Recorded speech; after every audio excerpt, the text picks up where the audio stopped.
بعض طلباء سبق کے دوران اور سبق کے بعد یہ مسئلہ پھر پوچھ رہے ہیں کہ اللہ تعالیٰ کی ذات کے بارے میں ہمیں کیا عقیدہ رکھنا چاہیے کہ اللہ تعالیٰ کہاں پر ہے۔ دیکھو، میں نے کئی بار تفصیل کے ساتھ اس پر دلائل بھی دیے ہیں اور موقع بھی پیش کیا ہے، حوالہ جات بھی پیش کیے ہیں۔ اللہ تعالیٰ کی ذات کے بارے میں ہمارا عقیدہ ہے اللہ تعالیٰ موجود بلا مکان ہے، اللہ تعالیٰ موجود بلا جسم ہے، اللہ تعالیٰ موجود بلا جہت ہے۔ اللہ تعالیٰ اپنے موجود ہونے میں جسم کے محتاج نہیں، مکان کے محتاج نہیں، کسی خاص جہت کے محتاج نہیں۔ اللہ تعالیٰ کیفیت سے پاک ہے۔ اللہ تعالیٰ ازلی ہمیشہ سے ہے، اللہ تعالیٰ ابدی ہمیشہ رہیں گے۔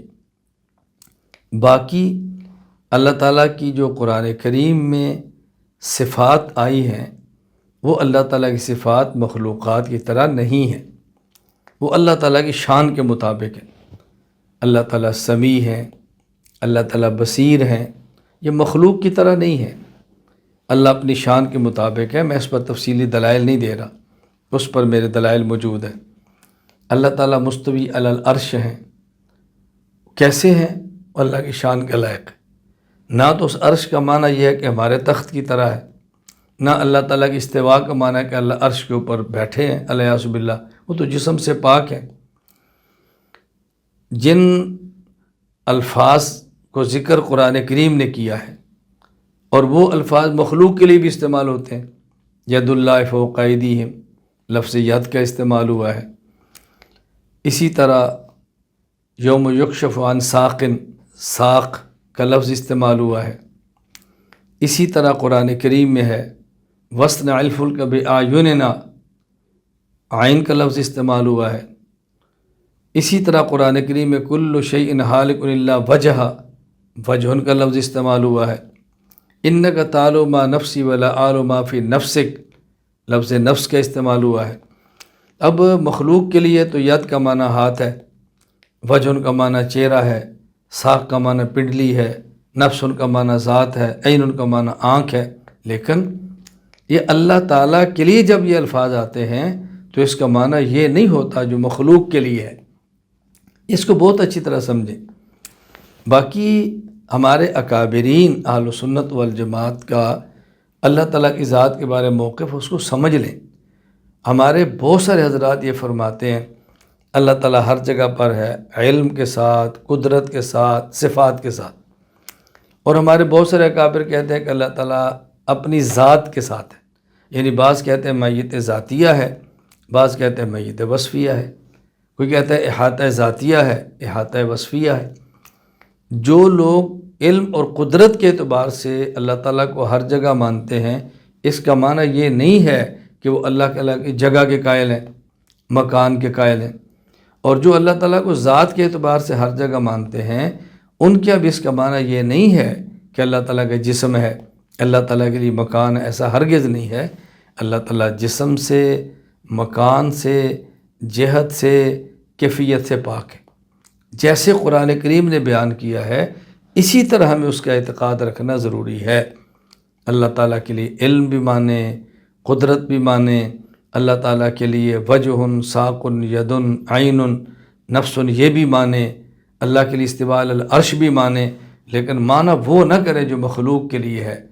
لیس کمثلہ شیء، اللہ اور مخلوق ایک جیسے کیسے ہو سکتے ہیں؟ ذرا سوچیں اس بات کو۔ کوئی مسلمان یہ عقیدے کیسے رکھ سکتا ہے؟ تو اللہ تعالیٰ کی ذات کے بارے میں اچھی طرح ذہن نشین فرما لیں۔ اللہ تعالیٰ ازلی ہمیشہ سے ہیں، اللہ تعالیٰ ابدی ہمیشہ رہیں گے، اللہ تعالیٰ مکان، جسم، جہت یعنی اوپر ہیں، نیچے ہیں، دائیں ہیں، بائیں ہیں، آگے ہیں، پیچھے، یہ جہت، اللہ جہت سے پاک، اور اللہ تعالیٰ کیفیت سے پاک ہے۔ اور جو اللہ تعالیٰ کے لیے قرآن کریم میں صفات آئی ہیں، جو احادیث میں صفات آئی ہیں، وہ مخلوقات کی طرح نہیں۔ اللہ مستوی علی العرش ہیں، یہ عقیدہ رکھنا ضروری ہے۔ یہ عقیدہ نہ رکھے تو مسلمان کیسے ہوں گے؟ لیکن مستوی علی العرش کا معنی یہ نہیں ہے اللہ عرش پر ایسے ہیں جیسے ہم ہوتے ہیں، ہرگز ایسے نہیں۔ اللہ تعالیٰ یدن عین وجن ساقن ہے، مخلوق کے لیے اس کا معنی ہاتھ، پنڈلی، چہرہ ہے، لیکن اللہ کے لیے ایسا ہرگز نہیں ہے۔ اللہ تعالیٰ جسم سے بھی پاک ہیں اور جسم کے اعضاء سے بھی پاک ہے۔ یہ میں نے اس لیے بیٹا کھول کر بات کی ہے کہ آپ طلباء اور طالبات اس کو اچھی طرح ذہن نشین فرما لیں۔ کوئی اللہ تعالیٰ کے بارے میں پوچھے تو یہی بات کہیں جتنی ہر بندہ سمجھتا ہے۔ تفصیلات کو ہر بندہ نہیں سمجھ سکتا، ہر بندہ اس کا متحمل نہیں ہوتا۔ باقی جب اللہ تعالیٰ کی ذات کے بارے میں کچھ سوالات لوگ کریں تو ان سوالات کے جوابات بندے کو دینے پڑتے ہیں، اور بس اوقات نہ چاہتے ہوئے بھی بعض سوالات کے جوابات دینے پڑتے ہیں۔ سوالات اتنے سخت ہوتے ہیں اس کو زبان پر لانے کے لیے بھی انسان تیار نہیں ہوتا، لیکن چونکہ اہل باطل نے شبہات ڈالے ہوتے ہیں، پھر مجبور ہو کر ہمیں اس سوال کو زبان سے لانا پڑتا ہے اور پھر اس کے بعد میں ذکر کرنا پڑتا ہے۔ میں اس کی ایک بڑی عام سی مثال دیتا ہوں کہ اب ہم اللہ تعالیٰ کے لیے کیسے کہہ سکتے ہیں اولاد ہے، لیکن قرآن کریم نقل کرتا ہے کہ بعض کہتے ہیں جی اللہ کے لیے اولاد ہے، فرشتے اللہ کی بیٹیاں ہیں۔ اب یہ بات نقل کرتے ہیں، پھر اللہ اس کا جواب دیتے ہیں۔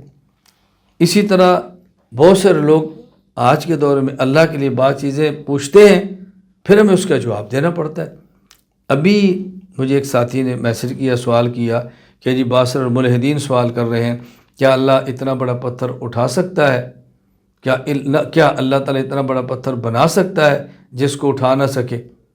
اب ہم اس کا جواب دیں گے نا، لوگوں نے ذہن میں خدشہ ڈالا ہے نا، ہم ایسی بات نہیں کہہ سکتے لیکن جواب دیں گے، کیا کریں؟